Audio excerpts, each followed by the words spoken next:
ইট পাথরের শহরের চার দেয়ালের মধ্যে বন্দি থাকা আর গ্রামের খোলামেলা প্রকৃতির মুক্ত বাতাসে ডানা মেলে উড়ে বেড়ানোর মধ্যে অনেক পার্থক্য রয়েছে। জীবিকার তাগিদে আমরা অনেকেই শহরে বসবাস করি, কিন্তু অন্তরে গভীর আমাদের ভালোবাসার গ্রামের স্মৃতি প্রতিনিয়ত তাড়া করে বেড়ায়। গ্রামের প্রতি এমন ভালোবাসা অনুভূতি অনেকেই ফেসবুকে ভিডিও আকারে প্রকাশ করে, সবার সামনে তুলে ধরে। ঠিক তেমনি আমিও এই ছোট্ট গ্রামের ছোট্ট একটা পরিবারের সন্তান, আর নিজের কৃষিকাজগুলো এই ছোট্ট ভিডিওতে তুলে ধরি। মানুষের ভালো লাগে কিনা জানি না, তবে আমার বেশ ভালোই লাগে। আজকে আমি আমাদের জমিতে আল বাঁধার জন্য যাচ্ছি। আশেপাশে ধান ক্ষেতের উপর দিয়ে বয়ে যাওয়া হালকা বাতাস শহরের এসি থেকে শতগুণ সুন্দর, কারণ এতে মিশে আছে মাটির ঘ্রাণ।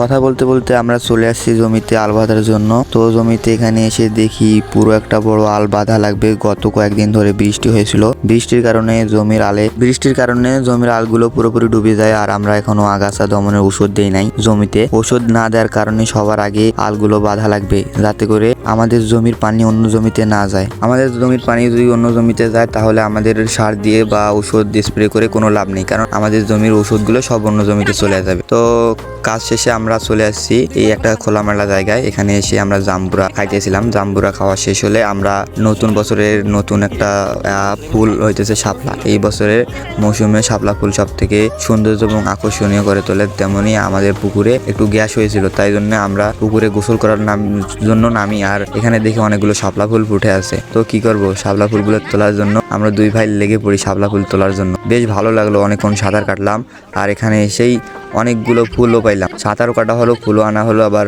অক্সিজেনও দেওয়া হলো। এখানে অক্সিজেন দেওয়ার কারণ হইতেছে যে পুকুরে সাঁতার কাটলে অনেকটা অক্সিজেন পায় মাছেরা। আর গত কয়েকদিন থেকে আমাদের এই পুকুরে অনেক পরিমাণে গ্যাস জন্মাইছিল, গ্যাসের কারণে মাছগুলো মারা যাইতেছিল। তো আমি ভাবলাম যে এই পুকুরে গোসল করলে হয়তো বা ঠিক হয়ে যাবে, তাই আমি পুকুরে গোসল করার জন্য চলে আসছিলাম এখানে। তো ধন্যবাদ সকলকে, আসসালামু আলাইকুম। যদি ভিডিওটা ভালো লেগে থাকে অবশ্যই পেজটিতে ফলো দেবেন। ধন্যবাদ সকলকে।